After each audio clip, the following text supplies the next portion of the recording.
Well, it's the next morning. I actually just finished up with the carburetor here. I'm not doing a full cleaning on it. I got to press this thing back into service. So basically what I did that I didn't end up videoing is I took the bowl off. I had trouble getting the screws out. One of the screws I ended up stripping the head pretty badly. I ended up having to grab it with channel locks to get enough of a grip on the outside to turn it and break it free. So I replaced this screw. Of course, these are metric screws. As luck would have it, I had a metric screw. It's stainless, but it's metric. Actually, stainless isn't a bad idea. So what ended up being the cause of the problem is this little item right here, which is referred to as I believe it's a float needle. Okay, so your float in the carburetor, when the bowl starts to fill up with fuel, the float starts to move up and it pushes this little doohickey right here up into the inlet where the fuel comes in on the fuel line. Shuts off the fuel flow when it's working properly. A lot of these, especially in older equipment, are all metal. And then at some point they took to changing these so that this tip is like a rubberized type of material. And the idea being that that would better seat and seal. But I think probably a lot of these, at least the original formulations of this material, probably had the same problem as everything else when they changed over to ethanol fuels.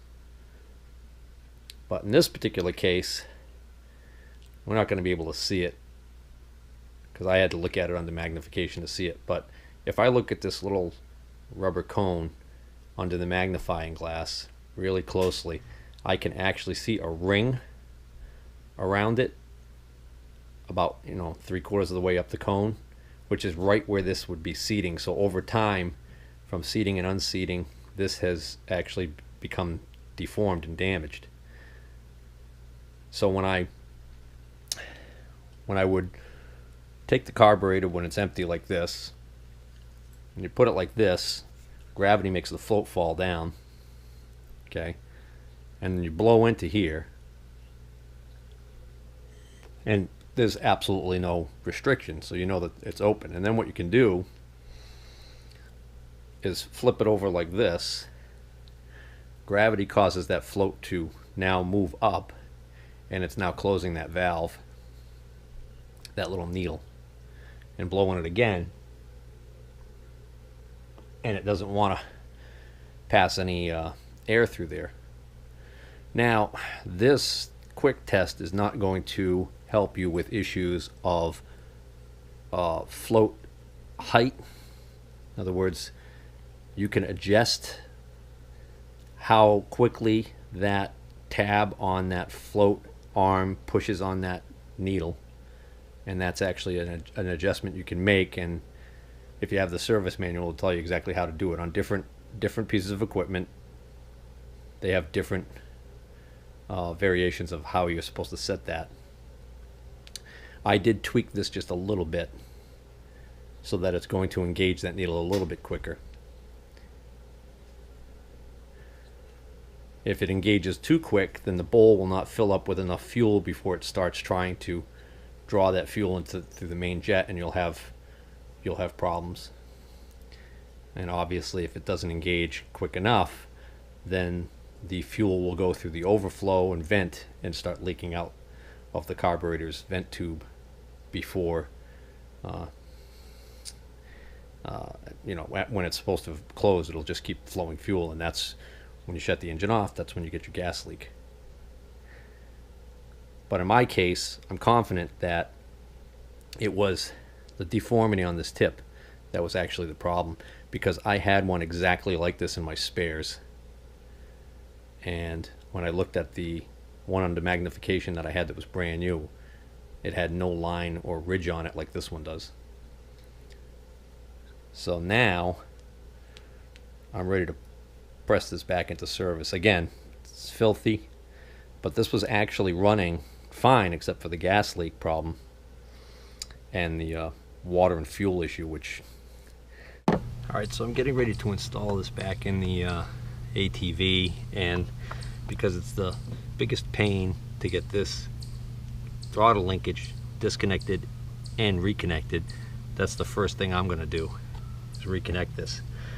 So this cable runs through here, through this tube, and what actually is supposed to help keep this cable running nice and smooth through this tube is this plastic sleeve that they put on here. But the plastic sleeve has a nasty habit of getting deformed and damaged. So on the end there, it's kind of messed up. See, it's got some like crimping there and everything. But this plastic is nice and smooth, so that's what's supposed to help this not get all caught up in this tube.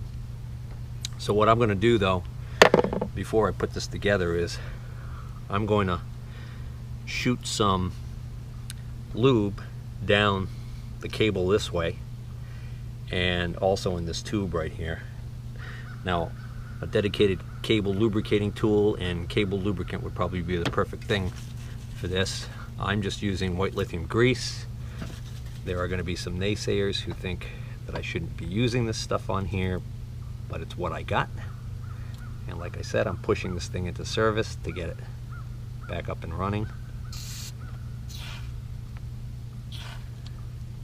You know, in a perfect world, I would always have the right tools, and I would always do the right thing.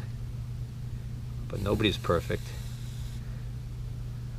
I'm not even an ATV mechanic. I'm just a guy with an old ATV. What the hell am I doing? I'm just a guy who's lost his mind.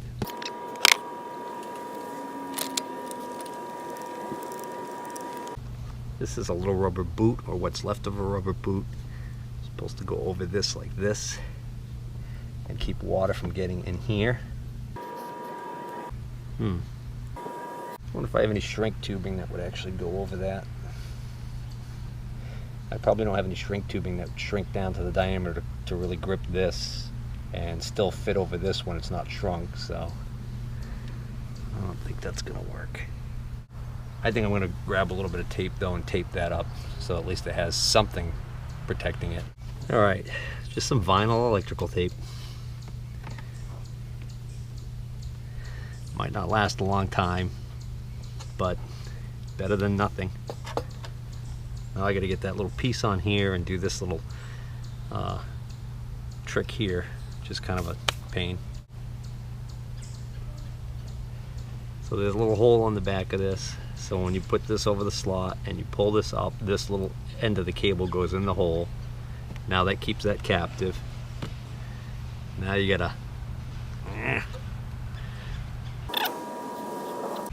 well, that went in a lot easier than it came out. Okay, and you see how that's hanging up? Watch how, see how that kind of is hanging up right there? So we still got something going on with the cable or the linkage up at the top here, but we'll, boy, I'll tell you, you know what? I guess now is the time to address this, because I've got this out. I can actually see how it's working, or not working for that matter.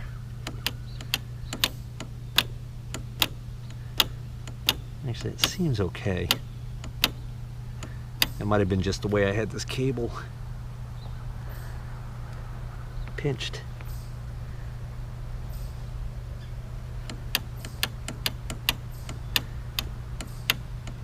I think we'll go with that. I think any further binding or whatever's happening up at the top here, so I can lubricate that later. Alright, so now that I've got that on, I can pop this boot back onto here. Twisting motion. Okay. Orient the carburetor vertically. The little choke plunger just goes right into this hole, and tighten this nylon nut. This is not the proper size Phillips head tip for these clamp screws. Well, now I know why this valve is leaking. when I was overzealously trying to get the tank out, this metal flange right here caught on something, and I literally ripped the screw right out of the housing there. So this whole plate is bent and pulled away, which is allowing the innards of the valves to actually come out. So all I need to do, hopefully, is, if the threads aren't too badly damaged, is bend this back and get another screw. I doubt I'll find that one. Alright, I was able to fix this by replacing the missing screw. I just straightened this plate out, replaced the screw, and everything's fine. There's a wavy washer underneath here. You're going to make sure that's in the position it's supposed to be in. And this is no longer leaking. I just checked it. I just drained the entire tank all the way completely. That way any water that's settled, or any debris that's settled in the bottom of the tank, hopefully came out. Anything small enough to get through the filtering system that's built into this thing. Alright, so that being said, I'm ready to reinstall the tank, put some fuel in it, and attempt to start. I just wanted to mention this little tiny screw here, being metric and everything. You can see it's a different color, but at least it works. Now, some might wonder, where the heck do you get little tiny screws like that are metric? Well, I never throw anything out. And sometimes I wonder why the heck I hold on to certain things. Well, lo and behold, I had a camcorder chassis that I had laying around from a full-size VHS tape camcorder, which is probably from the late 80s, early 90s. And then I remembered the reason why I had that thing was exactly for that reason. It's loaded with tiny metric screws. Alright, I didn't bolt the tank back down yet because I just want to do some preliminary tests. Don't want to go through all the trouble of putting it all together and then finding out that the carb's going to come back out for some reason. So first test I'm going to do is I didn't put a lot of gas in there, so I'm going to turn it on to reserve, and that should start filling the bowl. And then we're going to leave it on and see whether or not the float stops the flow of fuel.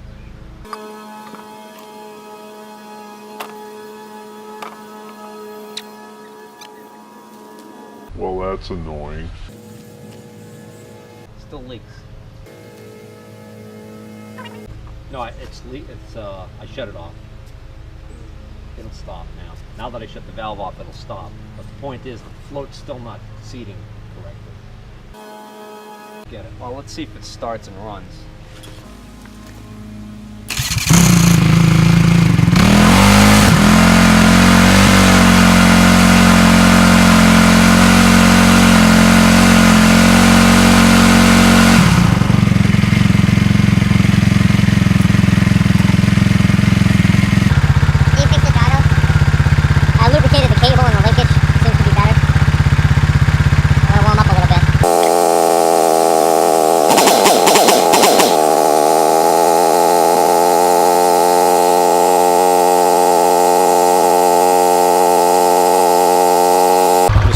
Out of gas. So I shut the fuel off. I'm going to run the bowl out of gas as much as I can, and then I'll pull it out one more time. Now this time, instead of taking the whole carburetor out, all I do is loosen. I took the fuel line off, loosened the inlet boot and the intake boot, and the boot go into the air filter, and I just twist the whole carburetor, and the bottom of the float faces me, and then I can take the screws out and take the float out without taking this carburetor completely out of the vehicle, which means I wouldn't have to take the tank out and everything. So if you're wondering why I didn't do that in the first place, it's because those screws were seized in there. But now, because I just put those screws in and they're brand new screws, I was able to remove them. So I just dropped this float out, and I noticed that this tube right here on this funky float assembly has an O-ring on the end of it that's shredded. And I'm wondering whether or not that's my problem. So I think before I go any further, I'm going to attempt to find an O-ring to replace that. Well, I just tried it with the new O-ring on that plastic tube, and that didn't do anything. And then I pulled the seat out that float seats in, that little needle valve seats in, and that is just pushed into the body of the carburetor, and what seals that to the body of the carburetor is this O-ring, which is also all It actually just broke apart when I went to take it out of the groove. It's junk. So if that O-ring's bad, the gas can go around this and leak into the, continue to fill the carburetor even with the float closed. Well, it looks like that did the trick. So probably the whole time it's just been that O-ring around that brass valve seat that sticks up into the carburetor. So what happens is when that O-ring's bad, it doesn't matter if the float is fully closed. The gas just goes around that brass piece and dumps right into the bowl and overfills the bowl. But I've had this on for several minutes now and not a drop's coming out. So now I'm going to start it, I'm going to run it, make sure it runs okay, and then I'll shut it off and let it fill back up and see, make sure that it's reseating continuously.